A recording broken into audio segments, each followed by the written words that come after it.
Once again, back live, and welcome to the Print Files at PacPrint, streaming live from the PacPrint Expo floor. And I'm rejoined with Wayne Robinson. Wayne, how are you going? You've been running around a lot too. Good day, Grant. Yeah, these shows are great. There's a lot to do and a lot to see. Well, mate, you've brought another lucky person in to have a chat with us. It's a pleasure to welcome Ariel. Oh, sorry, I have to start again. Yeah, just do it. Okay, it's a pleasure to welcome Arnon Goldman with us today. Arnon is General Manager, Industrial Print Business, Asia Pacific and Japan for HP. Arnon, welcome to the podcast. And it's a pleasure to be here. Thank you. Great to have you. So you are the regional manager for the whole this big region, which covers everywhere from Japan, Korea, down to Australia. Yes. What trends are you seeing in the market, and how does that relate to what HP Indigo is bringing to the market? So I think that when you look at the trends you see today, it's all somehow related to what the world went through in the last 2-3 years. Yeah. Right. And we all know what it is. Yeah. So at the beginning of it was a little bit tough on the commercial side of the business, right? You see volumes a little bit change, react differently in different countries, by the way. Some countries went into lockdowns that weren't tight. So everything felt almost the same. Yeah. In some places, you could see how the forced closure of establishments forced less print on the commercial side, while labels and packaging surprised us with nice volumes. Actually, you can immediately feel the pulse as you see a week after week the volumes that we see. So you get this pulse, and we got actually very nice growth, more than we expected in a normal period of years on the labels and packaging side. That was nice.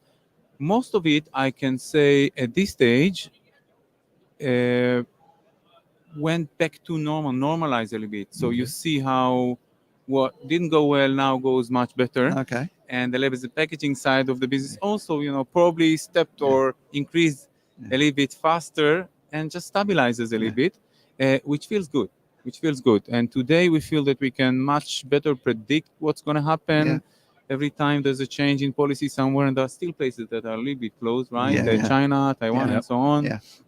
But it's looking great. But you could also see that with every challenge comes opportunity. That's a cliche, I know. And that actually many of the things we preached for in the past and sounded like broken record about shorter runs and more versions and so on is actually happening much faster. A lot of e-commerce linked business. Yes. Also in the packaging, right? ePack and friends that we are very proud of. So looking amazing. Yeah, well, that's right. ePack, of course, famously to us, has just opened its plant in Melbourne. Going really well. I was there at the actual official opening, and they've just put in a second pouch making line, as I'm sure you're aware. That kind of new business, which is created from scratch to serve a new market, in their case, entrepreneurs, craft food and drink manufacturers. That's kind of what HP has been preaching for a while, isn't it? That's kind of what you're referring to. It is, but sometimes you need the pressures. Yeah. So you need the pressures. One to get the cracks open, right? Yeah. When things don't work, when there's vulnerabilities, structural vulnerabilities, and we see it in supply chain, other aspects of other industries as well. Yeah. So you need them, but also you need sometimes these triggers to make printers think about new business models.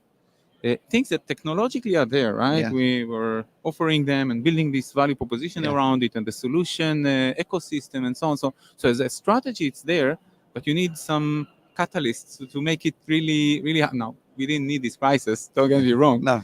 But when it comes, it shows people that there are different ways to do things, and many actually are forced to think because they have less business and they need to, and there's urgency suddenly. Yeah. And then everything comes to play. Yeah. So to me, it's natural. We see many trends accelerated. Yes, web to print. We all went to ordering, sitting home and ordering stuff. That's true. And it became the way for us to interact with retail more. And some of it stayed. Just accelerated. We a little bit overdid it, and then it stayed with us. So that's to me, again, everything that is natural and technology already supports and we preach for and then is happening, it's great to see that we thought right. It wasn't wasn't that smart to think, right? Because it was the natural way to go. It wasn't just theory. Yeah, Actually, exactly. when the rubber hits the road, as you say, people need to look for new ways of new revenue streams. The opportunities are there. Exactly. And to me, what supports it, or what we learned, is that when there's pressure and things change, and they change very fast, you have to be flexible. Right? All this story about the tree and right? So you need to be flexible, and you need to be able to change fast. And for that, you need to have options open. You need to have the versatility. When you decide to invest and you build your workflow and the printing solutions, of course, finishing, very important. You need to think, okay, can I pivot to something else if I need? What other opportunities does it open? And for me, that's the key. And there I felt that we had strength that played in our favor, and I hope it will continue doing that. This flexibility, this agility.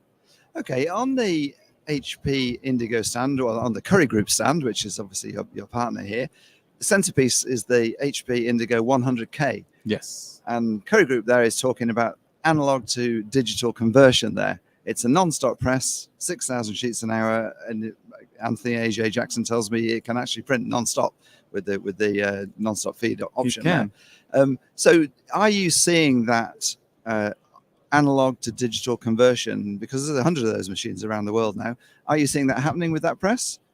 Definitely. Definitely. So when developing the press, we had two models in mind, or the golden image of a customer that would love it, right?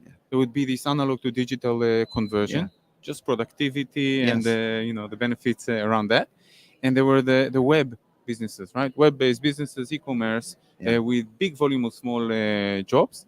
We had the golden numbers of what's the volume that makes sense in every territory. It's different because of the economy of scale and economic parameters and labor and so on.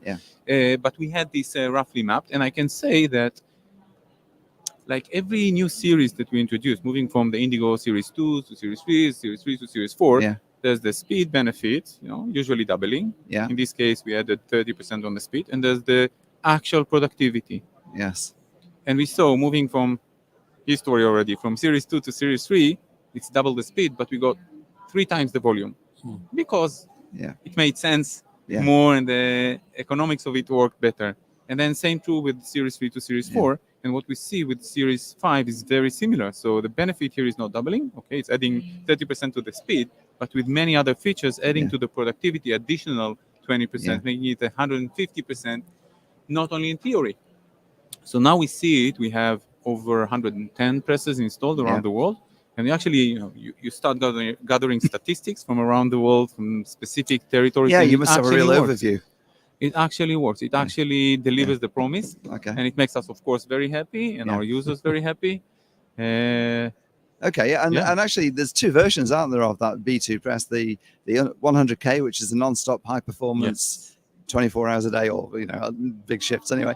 And then you've got the 15K, which is a different target and a slightly different machine. So the 15K delivers our classic value proposition, or our classic claim in the industry, right? It's the Swiss knife. The Swiss Army knife. It does everything. That's the agility, versatility point, and it's still core of what we are selling. It's a lot of what we are selling. I can tell you that we're doing very well with the 15K HD in Asia, which is very unique, because the rest of the world, Europe, North America, they sell a mix of the 15K and the HD. And here it became almost a standard to offer to us for the HD, and this is what we are doing mainly in places like India, China. So quite exciting. And still, this, in terms of the versatility, this is, So is that why I would buy, if I was a print business, print service provider, I'd buy a 15K if I needed a versatile, flexible machine that could do various things? Because it's not just a 4-color press, is it? Yes, exactly. So again, the versatility doesn't come only from the colors, right? So there's the other features and so on. But definitely, if you need the more versatility, then it's the 50K HD. If it's just a production horse, it's the 100K. Okay, great. And then, of course, you've got your 7K, which is the classic SRA 3-size machine. It was launched for Drupa, which unfortunately didn't happen. Drupa, but life carries on. And what's the story with the 7K then? So the 7K, as we always introduce an incremental value in every model that comes and adds up to the Series 3 series of presses. It follows the same story. First of all, we show a commitment to this side of the market, this format, and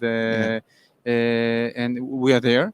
I can tell you that we are doing very well with the 7K, 6K as well. I just saw the total numbers. The labels press. The labels press, yes. I just saw the number of presses worldwide, the most updated numbers, and it's how long is it? Like 2 years, right? Since 2 years. Since the no Drupa. Yes, there's no Drupa. And we sold over 220 6Ks and over 50 25Ks. And I can tell you that when it comes to the labels and packaging side, and sorry that I'm, shifting it to there. I'll talk to the 7K in a second as well. A lot of it, a disproportional portion of it, comes to Asia. Okay. And we've installed within Asia a disproportional portion of it, when you look at the size of the market and so on, goes to places like Bangladesh, Vietnam, of course a lot in China. Because there's a lot of production moving to these countries, a lot of manufacturing also for the rest of the world in some cases, some export on the tags market and so on. Okay. The 7K is popular here, though, in Australia. 7K keeps being popular. And the 6K, especially the label press. We see quite a lot of them go into this country. It's our entry point. And you can see along the years our portfolio moving upwards in terms of the productivity and so on. So now our entry point is the Series 3. And 7K is still very, very strong in Australia, in Japan, in Korea, parts of Southeast Asia.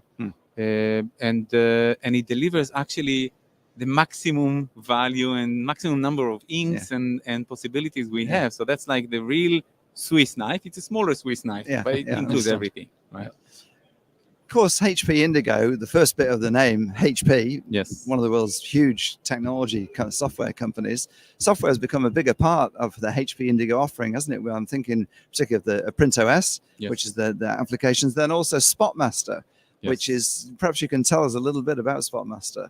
So Spotmaster shows that matching colors is easy. It doesn't show it, it makes matching colors extremely easy. Because that's the big thing with the labels and packages, isn't it? You've got to get the Coca-Cola red. Or the, You've got to get a few of them altogether right. For one job sometimes. And what we love doing when we bring customers to our demo center in Singapore or the demonstrations here on the booth in the show, we also show it within usually 3 to 4 minutes you get the color right.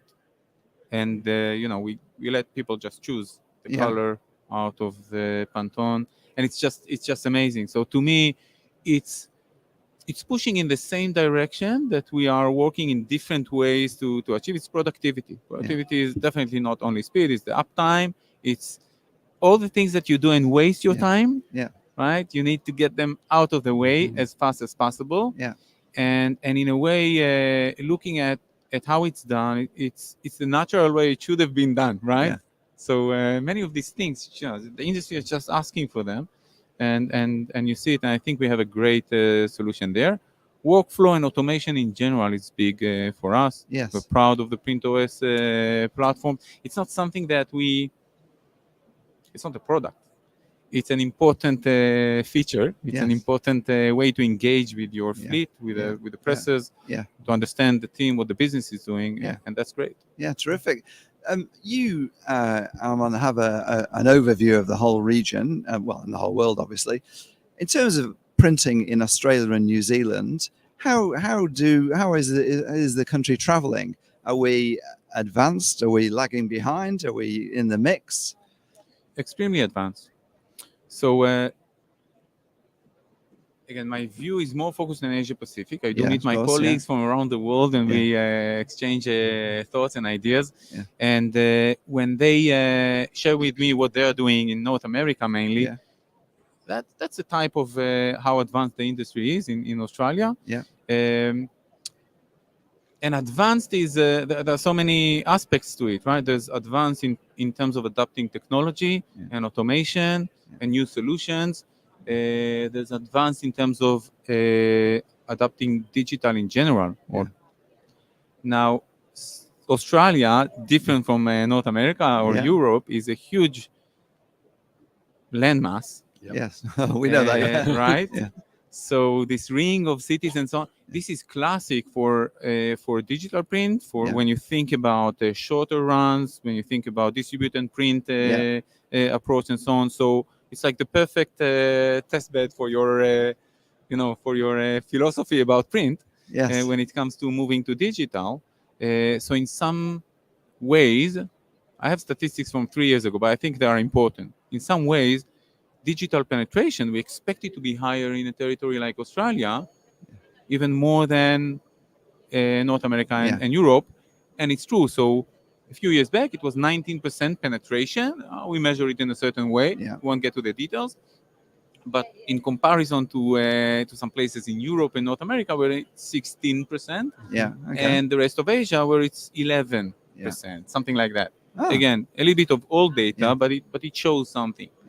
Yeah, you're right. That the distances do mean there has to be a self-sufficiency, and also we've got a big thing going on at the moment with the shipping crisis, and with buying from China is also becoming kind of politically difficult for people, because of what the relationship between the two countries. Challenges with labor. Well, and then we have a lot of challenges here with labor. So yeah, as you say, the forces are coming together. It's like a perfect storm for digital. Yeah, digital. Yeah, exactly.